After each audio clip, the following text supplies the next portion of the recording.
DD किसान, बदलते भारत की शान।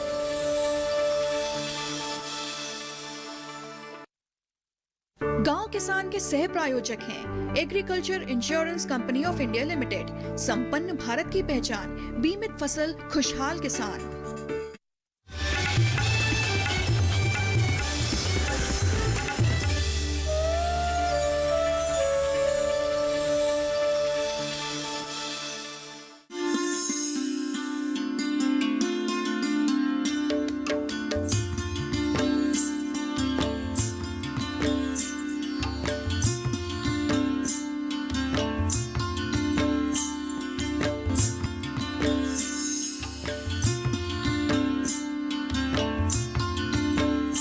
नमस्कार, आप देख रहे हैं दूरदर्शन किसान कार्यक्रम गांव किसान में आप सभी का स्वागत है। मैं हूं ज्योत्सना टंडन। गांव किसान एक ऐसा कार्यक्रम है जिसमें हम आपको खेती किसानी और पशुपालन से जुड़ी जानकारियां देते हैं, साथ ही आपकी मुलाकात करवाते हैं एक ऐसे कामयाब किसान से जो कि दूसरे किसानों के लिए मिसाल बन चुके हैं। तो आइए अपने आज के गाँव किसान कार्यक्रम की शुरुआत करते हैं। किसान भाइयों बहनों, आइए कार्यक्रम की शुरुआत करते हैं हमारे पहले सेगमेंट खेती किसानी से। किसान भाइयों बहनों, आज हम आपको बताने वाले हैं कि किस तरह से धान की कटाई के बाद आपने उसका भंडारण करना है। धान हमारे देश की प्रमुख फसलों में से एक है और अब इसकी कटाई लगभग सभी क्षेत्रों से हो चुकी है, लेकिन इसकी कटाई के उपरांत किस तरह से आपने इसका भंडारण करना है जिससे भविष्य में होने वाले नुकसान से बचा जा सके और साथ ही बाजार में आपको इसका मूल्य भी मिल सके। आइए तमाम जानकारियां देते हैं आपको इस विशेष रिपोर्ट में।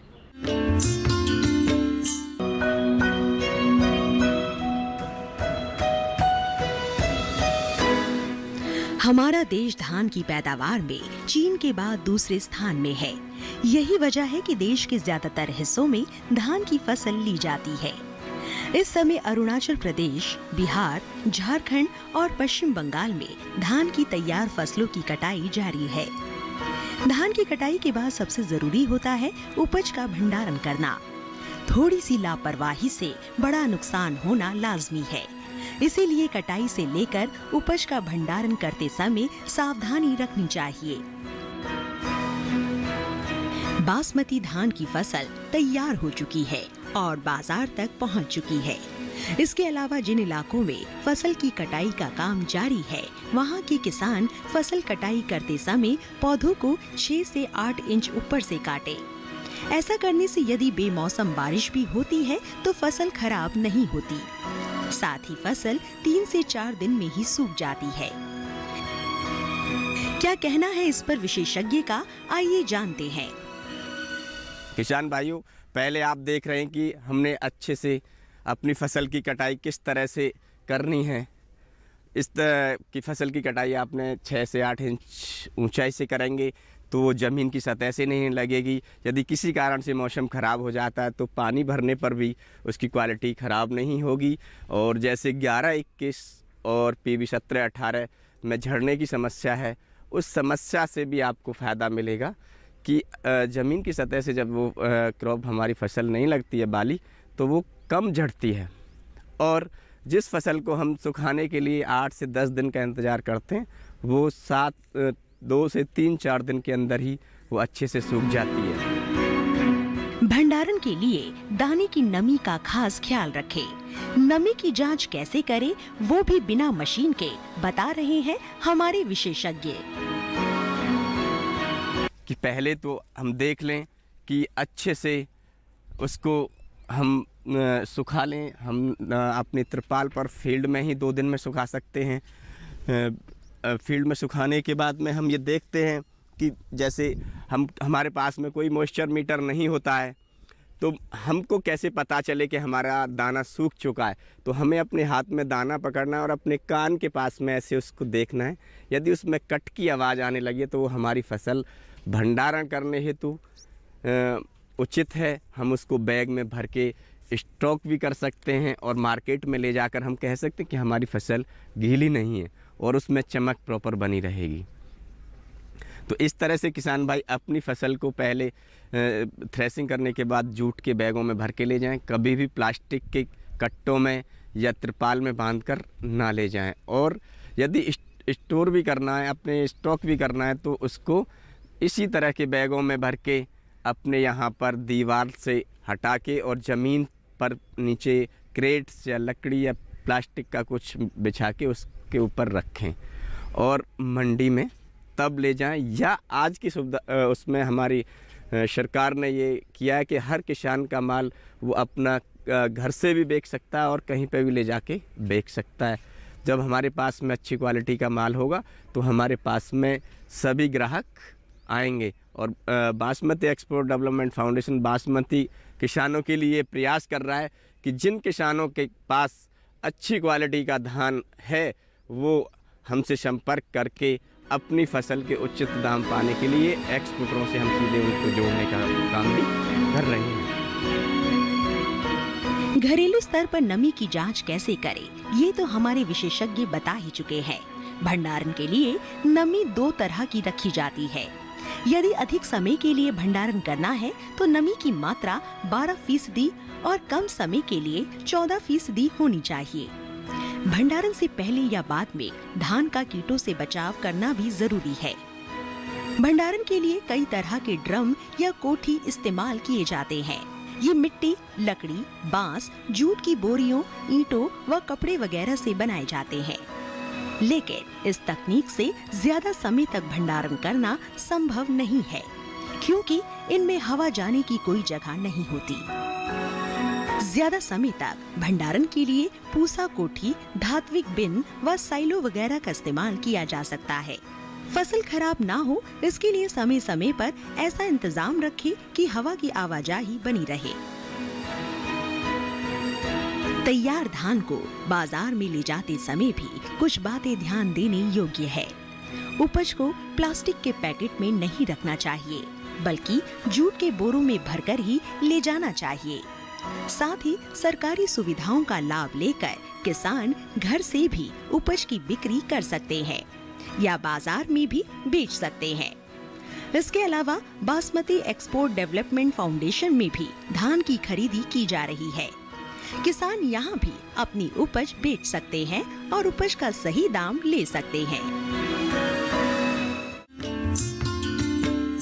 तो अभी आपने देखा सेगमेंट खेती किसानी। इसके साथ ही कार्यक्रम गांव किसान में वक्त हो चला है एक छोटे से ब्रेक का। जल्द लौटेंगे वापस, देखते रहिए दूरदर्शन किसान।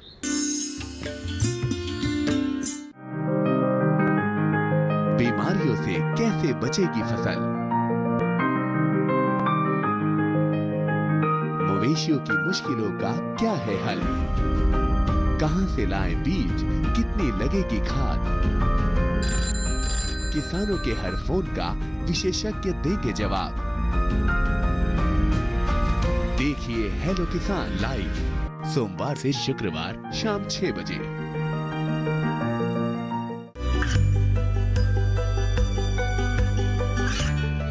गांवों और पिछड़े क्षेत्रों में सरकारी योजनाओं की जानकारी पहुंचा।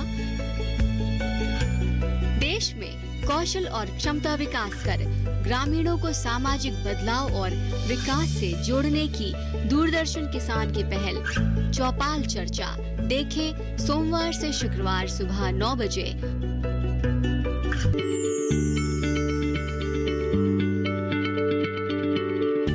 क्या आप किसी बीमारी से परेशान हैं? चाहते हैं डॉक्टर की सलाह? तो हम हैं आपके साथ, बताएंगे आपको जीने की राह। समस्याएं आपकी, समाधान देश के मशहूर विशेषज्ञों के। घर बैठे बात करें देश के जाने माने डॉक्टरों से। हमारे लाइव प्रोग्राम स्वस्थ किसान में हर शनिवार शाम 6 बजे से 7 बजे तक। ब्रेक के बाद एक बार फिर आप सभी का स्वागत है कार्यक्रम गांव किसान में। आइए कार्यक्रम में बढ़ते हैं आगे और अब देखते हैं सेगमेंट हमारा पशुधन।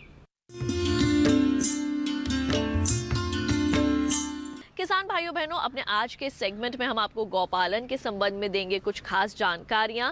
किस तरह से सर्दियों के इस मौसम में आपने अपने दुधारू पशुओं का रखरखाव करना है, क्योंकि जैसे ही शीतलहर चलती है और जिस तरह हम अपनी देखभाल करते हैं, ठीक उसी तरह पशुओं की देखभाल करना भी हमारी ही जिम्मेदारी है, क्योंकि पशु ही हमारा असली धन है और उनसे प्राप्त जो उत्पादन होता है उसी से हम अपनी आय में भी वृद्धि कर सकते हैं। तो किस तरह से सर्दियों के इस मौसम में आपने करनी है पशुओं की देखभाल, आइए जानते हैं कार्यक्रम के इस भाग में।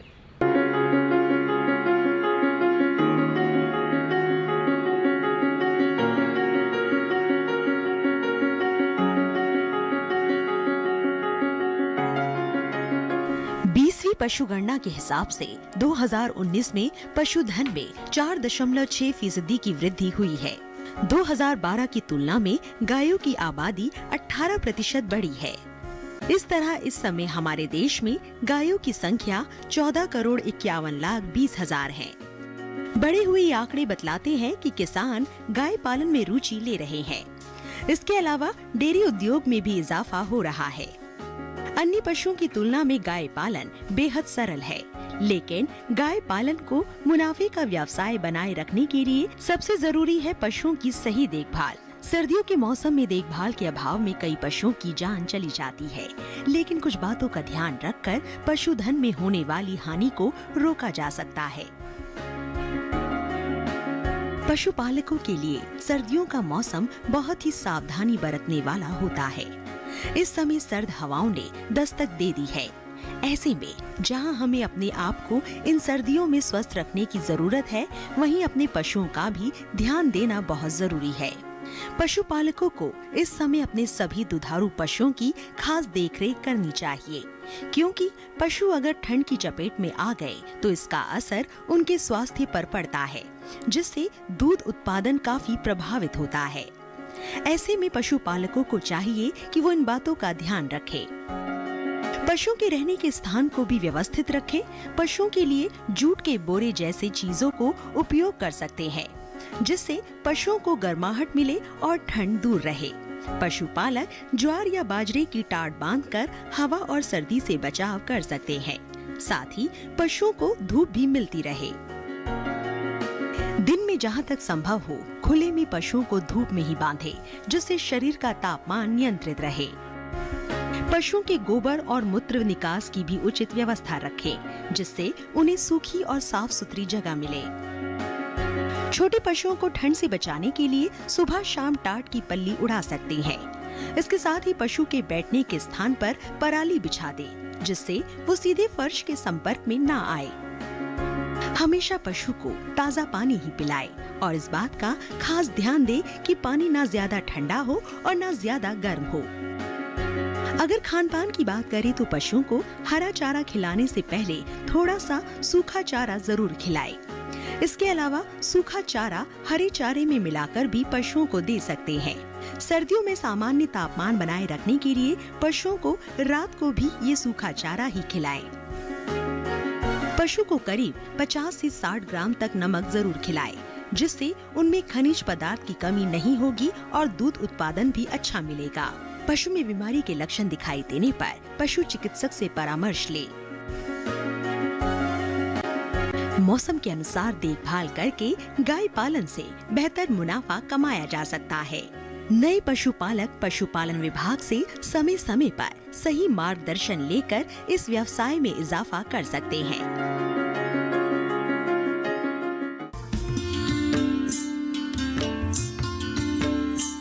तो किसान भाइयों बहनों, अभी आपने किस तरह से करनी है सर्दियों के मौसम में पशुओं की देखभाल, इसके संबंध में जाना। आइए कार्यक्रम में बढ़ते हैं आगे और एक नजर डाल लेते हैं इस माह के पशुपालक कैलेंडर पर। पशुपालक कैलेंडर नवंबर माह में ध्यान देने वाली बातें। इस माह में तापक्रम अचानक कम होने की स्थिति में पशुओं को सर्दी से बचाव के उपाय करें। रात में पशुओं को खुले में ना बांधें। मुंह पका खुरपका रोग, गलघोटू रोग या फटकिया रोग के टीके यदि अभी भी नहीं लगवाए हो तो कृपया समय रहते टीके लगवा लें। थनैला रोग से बचाव के उपाय करें। पशुओं को लवण मिश्रण निर्धारित मात्रा में दाने या पाटे में मिला कर दें। बरसीम व रिचका की बिजाई माह के मध्य तक अवश्य पूरी कर लें।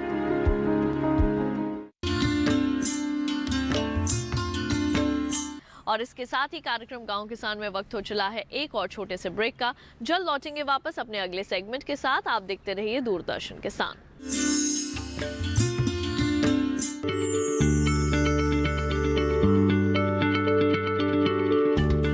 आप किसी बीमारी से परेशान हैं? चाहते हैं डॉक्टर की सलाह? तो हम हैं आपके साथ। बताएंगे आपको जीने की राह। समस्याएं आपकी, समाधान देश के मशहूर विशेषज्ञों के। घर बैठे बात करें देश के जाने माने डॉक्टरों से।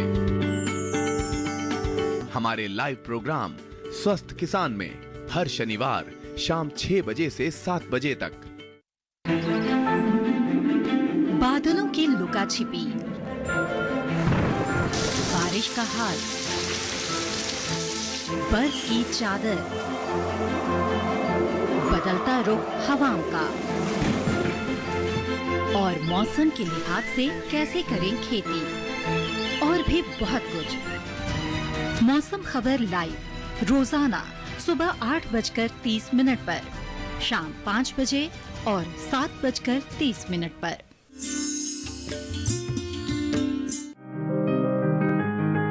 बीमारियों से कैसे बचेगी फसल? मवेशियों की मुश्किलों का क्या है हल? कहां से लाएं बीज, कितनी लगेगी खाद? किसानों के हर फोन का विशेषज्ञ देंगे जवाब। देखिए हेलो किसान लाइव सोमवार से शुक्रवार शाम 6 बजे।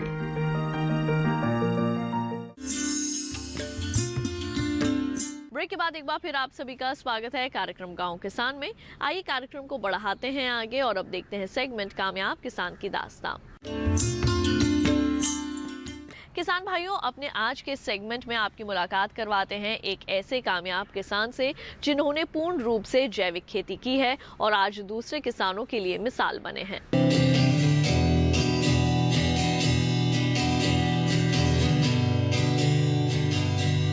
कृषि की इस विधा में प्रकृति से मिलने वाली चीजों का इस्तेमाल कर खेती, पर्यावरण और स्वास्थ्य को शुद्ध रखा जाता है। इसकी सबसे अच्छी बात यह है कि इस खेती से उत्पादित फल, सब्जी और अनाज का बाजार मूल्य भी बेहतर होता है। यही कारण है कि ज्यादातर किसान रासायनिक खेती को छोड़ जैविक खेती का रुख कर रहे हैं। हमने ये घिया, तोरी और करेला तीनों चीज बिल्कुल जैविक और गौमूत्र से, गोबर से, जीवामृत से, डिकम्पोजर से ही तैयार की हैं। अब हमारी तोरी लगभग तैयार है और इसमें केंचुआ इतना है हमारी ज़मीन में, जो ज़मीन के नीचे केमिकल से डरता हुआ केंचुआ 10 फुट नीचे जो केंचुआ था, जीवामृत जिस खेत में हमने डाल दिया वो केंचुआ एकदम ऊपर आ गया। अब इसमें पानी देते हैं तो हमारे पैर रखने की जगह नहीं रहती। और तोरी में और इसमें जिसमें हम केंचुआ ज़्यादा होता है उसमें पानी की भी कम ज़रूरत पड़ती है, क्योंकि नीचे से वो होल करता है और वाष्पीकरण के जरिए पौधे को वो नमी देता है। हमने कोई केमिकल, कोई स्प्रे नहीं किया है, कोई भी हमारे इसमें बीमारी नहीं है।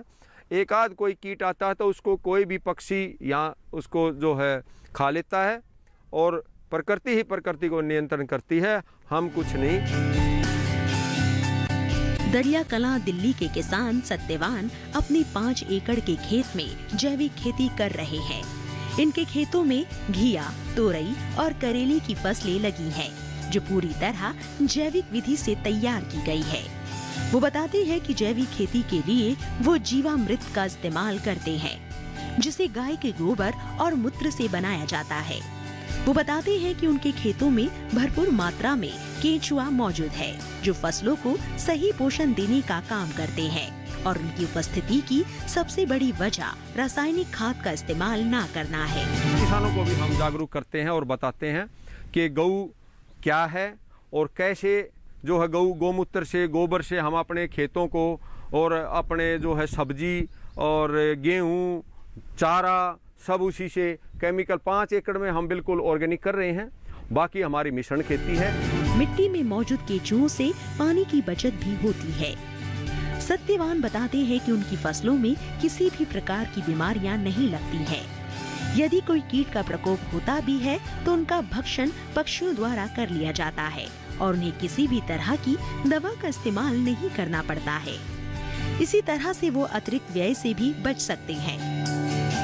हमारे दादा बताते थे किसान बाजार में तब जाता था तब उसको लोहा और नमक चाहिए, बाकी उसका सब घर पे होता था, चाहे वो गुड़ है, चीनी है, सब्जी है, दूध है, सब कुछ। कपड़े भी हमारी माँ दादी जो थी वो घर पे ही बनाती थी।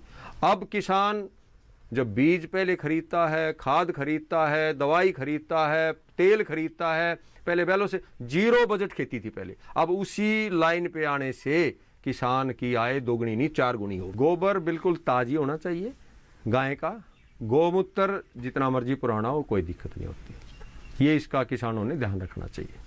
और 8 से 10 किलो गोबर, 8 से 10 किलो गोमूत्र, और 2 किलो गुड़, और 2 किलो किसी भी दाल का आटा, और गुड़ भी जो बिल्कुल रिजेक्ट हो वो भी चल सकता है, कोई दिक्कत नहीं।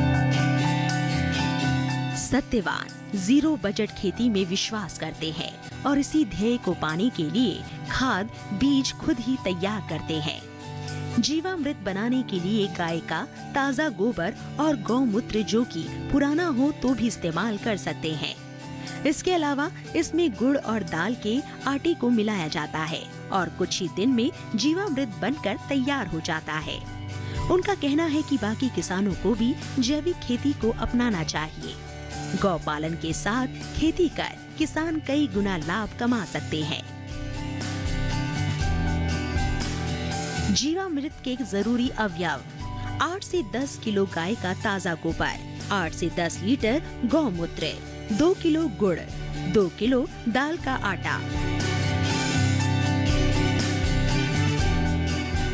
किसान जो है मेरे ख्याल से केमिकल में ना जाके और अच्छे से गोबर से, गौमूत्र से, जीवामृत से अपने चारे को उगाएं, और उस दूध को भी आप ऑर्गेनिक करके 100 से 120 रुपए किलो से अपना दूध बेच सकते हैं। जो दूर दराज के किसान हैं जो एनसीआर में बैठे हैं वो इस तरह पैकेज का कार्य करें जो कि किसान के पास उन्होंने रोजाना ना जाना पड़े, ट्रांसपोर्ट का खर्चा भी ज़्यादा ना हो, या किसान उनके पास आते हैं तो पैकेज बनाएं, उसमें घिया, भिंडी, करेला, 4-5 दिन की सब्जी, कुछ हरी मिर्च और कुछ पुदीना या धनिया डाल के उनको दे दिया। तो अभी आपने देखी कामयाब किसान की कामयाबी की कहानी। इसके साथ ही हमारे आज के गांव किसान कार्यक्रम के इस अंक में बस इतना ही। अगली बार फिर आप सभी से होगी मुलाकात, तब तक के लिए मुझे दीजिए इजाजत। आप देखते रहिए दूरदर्शन किसान। नमस्कार।